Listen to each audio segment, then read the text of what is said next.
You may have noticed in the last two videos that I kept referring to the Japanese live-action Death Note movies as fan-fiction. Also, yes, this is part 3 in a series, so you should go watch the other two if you haven't. And it is finally time to address that not-so-bold claim. Now, if you haven't seen these movies, lucky you, but you'd probably also be unaware of exactly what it is I'm talking about. Though it should be pretty obvious just from the names of the last two. L change the world and light up the new world? Come on. While we will get to those two and spend a while with them, let's first try to get through the changes we see in Death Note and Death Note 2 The Last Name, as they're the ones that actually try to adapt the manga, albeit as fast as they possibly can. You get most of the memorable plot points from the first half of the manga, but even then it feels like a whole lot is missing. For example, it takes the anime 25 episodes and the manga 56 chapters just to get to where the second movie ends off.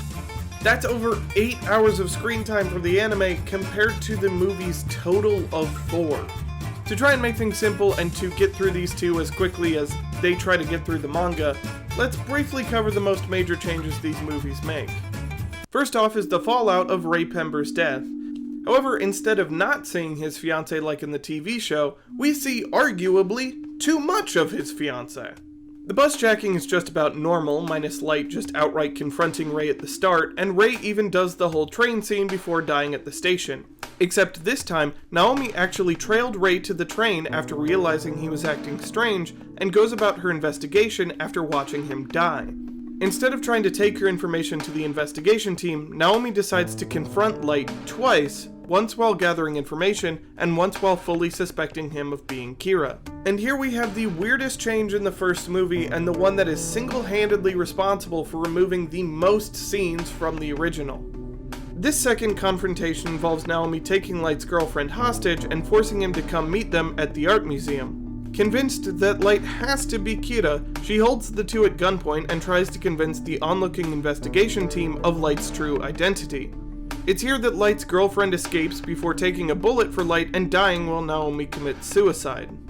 We're then treated to a long explanation of how Light actually went to a church to find Naomi's real name and set up the whole scenario using the Death Note, and also sacrificed his girlfriend in order to convince the investigation team and L that he has a genuine desire to avenge her and wants to join the investigation team to catch Kira. L then reveals himself and agrees to let Light join before pulling an impressively big dick move. Credits roll and the tonally dissonant Red Hot Chili Peppers play us out. There are several other changes in this movie, but they're mostly small and inconsequential or just made to truncate the plot. Meanwhile, the second film starts with Light joining the task force and goes on to cover the Misa plotline as well as their isolation phase. In The Last Name, there are two significant changes to the plot. The first half is mostly the same or inconsequentially different, except for the introduction of Takada, a journalist at Sakura TV who wants to be the star. In the second half of the film, she ends up replacing the business-killing subplot and acts as the replacement Kira and offing those in her way to become a star. How Light and L catch her plays out mostly the same, however.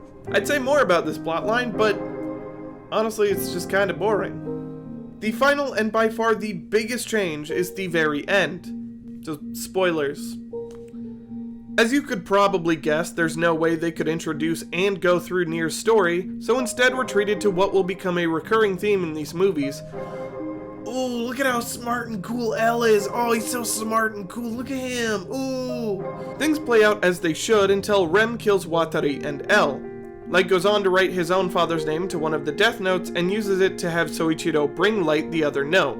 Everything seems to go according to plan until Soichiro reveals he doesn't have the note. Suddenly the other task force members appear and take aim at Light. Then L comes out to reveal that he did the Nier thing and made a fake book for Light to use to trick him. He also reveals that he had written his own name into the death note with a date of 23 days later, just to ensure that no one else would be able to kill him using one, and thus prevented Rem from killing him on the spot. Everything pretty much goes as the proper Death Note ending does, with Light's meltdown and death. But this one change is what paves the path for a magically bizarre sequel, L Changed the World. Also, these movies have a dub, and the dub cast is actually the same as the cast for the anime, which I just thought was interesting and didn't realize until I was watching back through them for this script. Also, more Red Hot Chili Peppers. Death Note 3 is probably the most worthless piece of Death Note media I've seen. And I've seen the Netflix version 3 times. Let me pitch you a movie idea. First of all, L is still alive but is counting the days to his death that he wrote in the Death Note. One day he gets a message meant for Watari and is sent a young boy to watch over and is told the boy is the only survivor of some mysterious disease that wiped out a whole village. Meanwhile, a group working on a way to fix the planet from global warming has their boss killed and they all just decide to become bioterrorists and want to kill all of humanity and / or sell the mysterious super deadly disease to the highest bidder. So K, as an L but K, joins the bioterrorists and decides to get the disease from the infectious disease center where she works. But the doctor in charge of the disease decides to incinerate the antidote so they can't sell it, and then gives himself the disease? But his daughter still has a dose of the super deadly bioweapon disease on her? And this all has nothing to do with Death Notes? So long story short, the terrorists kidnap the girl, take a plane hostage, L jumps onto it, passes out an antidote, stops the plane, saves the day, and takes the boy to an orphanage where he names the kid... Wait. Go ahead and guess. I'll give you a moment. Think real hard about all the garbage leading up to this, and just take a wild guess as to what this boy's name is. That's right, it's fucking Nier. This movie is terrible. If you like it, great. I'm so happy for you. I'm not usually like this unless it's for a joke, like trash talk. But this movie really is fucking pointless. It adds nothing, does nothing, and says nothing of any value. As I said earlier, it doesn't even have anything to do with Death Notes. In fact, they're burned within the first few minutes, and the rest of the movie is just jerking off L for how cool and smart he is.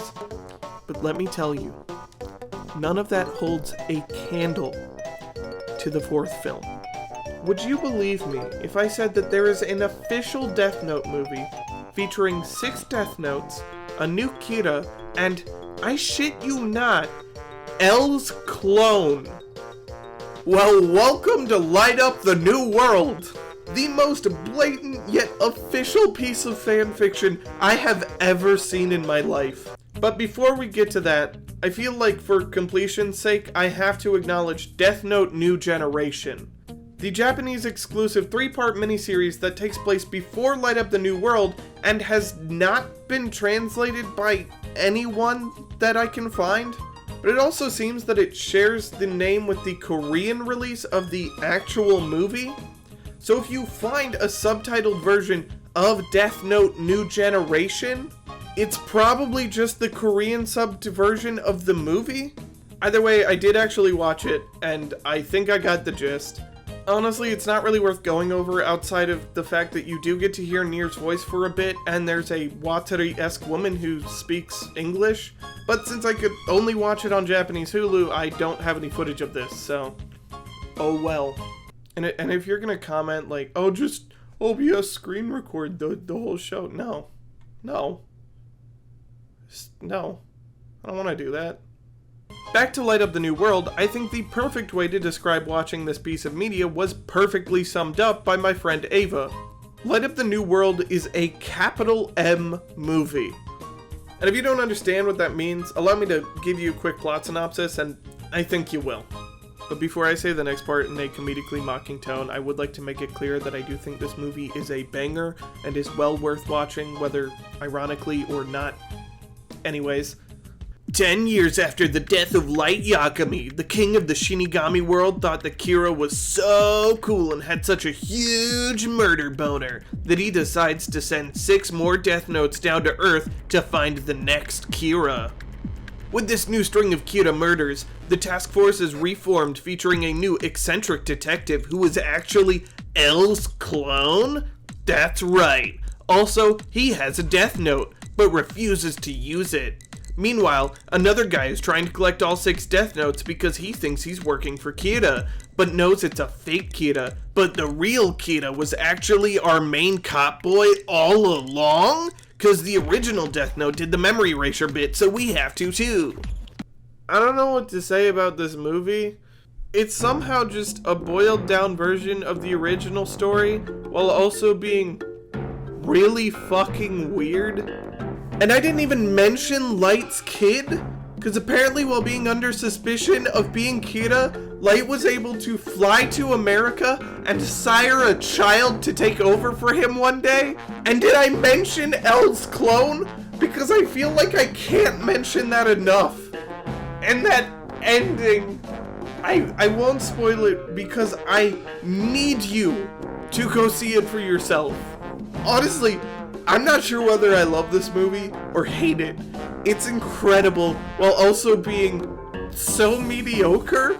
If you watch only one of these movies, please God make it this one, 'cause it's the coolest fan fiction you'll ever watch.